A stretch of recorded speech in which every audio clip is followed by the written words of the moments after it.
So సాదా పరిణామాలకు సంబంధించి చాలా మంది అడుగుతూనే ఉన్నారు, మనం చెప్తూనే ఉన్నాం.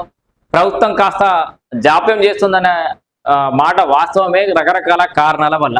సో ఏది ఏమైనా అంటే పొలిటికల్ యాంగిల్లో ఏది ఏ పార్టీ కానీ రాజకీయ పార్టీలే సన్నాసుల మఠం కాదన్నట్టు కేసీఆర్ చెప్పినట్టు ఈ పార్టీ కూడా ఏదైనా వ్యూహాత్మకంగా చివరి ఏడాదిలోనో లేకపోతే ఇంకో ఏడాది తర్వాత మొదలు పెడుతుందేమో ఈ సాదా పరిణామాలు కావచ్చు, ఈ అసైన్డ్ భూములకు సంబంధించిన విషయాలు కావచ్చు, పెద్ద పెద్ద నిర్ణయాలు ఉన్నాయి.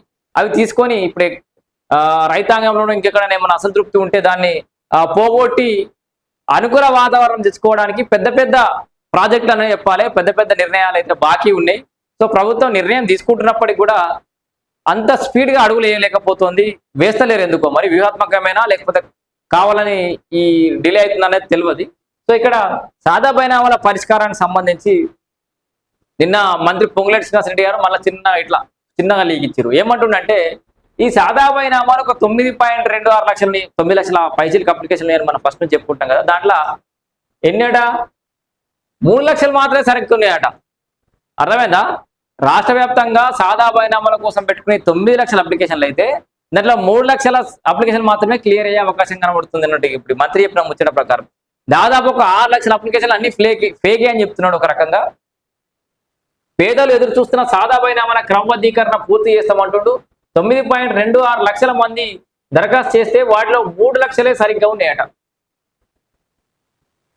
రికార్డులో తప్పులున్నాయి. అసైన్డ్ భూముల రిజిస్ట్రేషన్లపై ఫోరెన్సిక్ ఆడిట్ జరుగుతోంది. నివేదికలు వచ్చాక అక్రమార్కులపై చర్యలు తప్పమంటుండు. ఇంకా దాని మీద ఆడిట్ జరుగుతుంది అంటుండు. ఇంకేదో చెప్తున్నాడు. కేంద్ర ప్రభుత్వం ఇతర రాష్ట్రాలకు మోడల్ గా భూభారతి సిఫార్సు చేస్తోంది.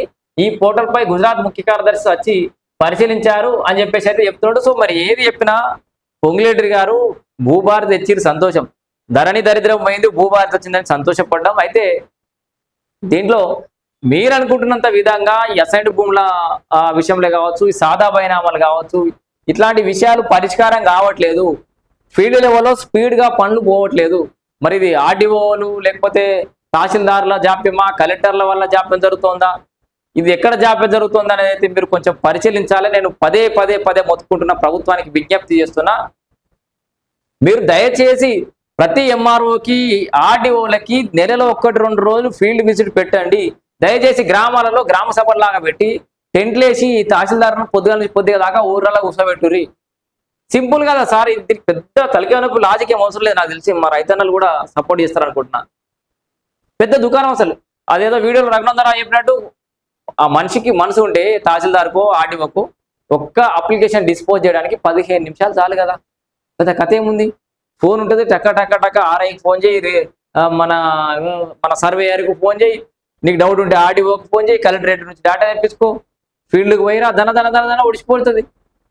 ఒక్కొక్క అప్లికేషన్ రోజుకి ఒక 5 అప్లికేషన్లు డిస్పోజ్ చేయాలి, కనీసం 2. ఒక్కో తహసీల్దార్ కార్యాలయంలో ఎన్ని అప్లికేషన్లు ఉంటాయి సాదా పరిణామై? మీరు డిస్పోజ్ చేసే మనసు ఉంటే ఎంత స్పీడ్గా చేసేయచ్చు పని. అందుకే ఈ తహసీల్దార్లకు ఈ ఆఫీసులనే ఫ్యాన్లు వేసుకొని బొట్టినేలు తమ మీద పెట్టుకొని రిజిస్ట్రేషన్ చేసుకుని బంద్ చేయించి కొంత ఆ ప్రోటోకాల్ డ్యూటీలు కూడా పాపం వాళ్ళకి తక్కువ చేసి నెలలో 1-2 సార్లు ప్రతి మండలంలో ఒక్కొక్క ఊరికి టెంట్లు వేసుకొని కూర్చోబెట్టారు పొద్దుగా నుంచి కొద్దిగా దాకా. ఆ ఊరికి సంబంధించిన సమస్యలన్నీ తీర్చాలి. అప్పుడప్పుడే క్యాస్ట్ ఇన్కమ్ సర్టిఫికేట్ ఆడదాన్ని కొట్టేయాలి. చిన్న ఆ ఊరి భూ సమస్యలు ఏమైనా ఉంటే అక్కడనే ఉడగొట్టేసేయాలి. రిజిస్ట్రేషన్ ఉంటే ఆ ఊరి ఉడగొట్టేసేయాలి. పలానా డేట్ ముందే ఇస్తే స్లాట్ కూడా బుక్ చేసుకుంటారు ఆడికి. ఇట్లా ఒక్కొక్క ఊరికి ఒక్కోసారి పెట్టేస్తే ఉండలేవా. ఒక ఊర్లో దాదాపు ఎక్కడో 1% 10% ఉంటే వాళ్ళు ఎంఆర్ఓ ఆఫీస్కి వస్తారు. 80-90% మీరు ఫినిష్ చేసుకుంటూ రావచ్చు. పెద్ద ఊరు ఉంటే 2 రోజులు పెట్టుకోండి.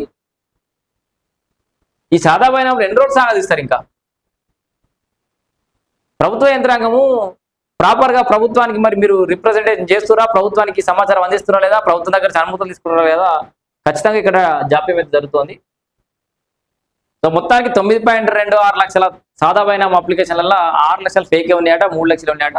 అంటే ఈ లెక్కన ఈ వచ్చే ఏడాది లోపల 2 ఏళ్ళ లోపల ఒక 2-3 లక్షల అప్లికేషన్లు సాదా పరిణామ అప్లికేషన్లు అయితే పరిష్కారం అయ్యే అవకాశం అయితే కనబడుతుంది.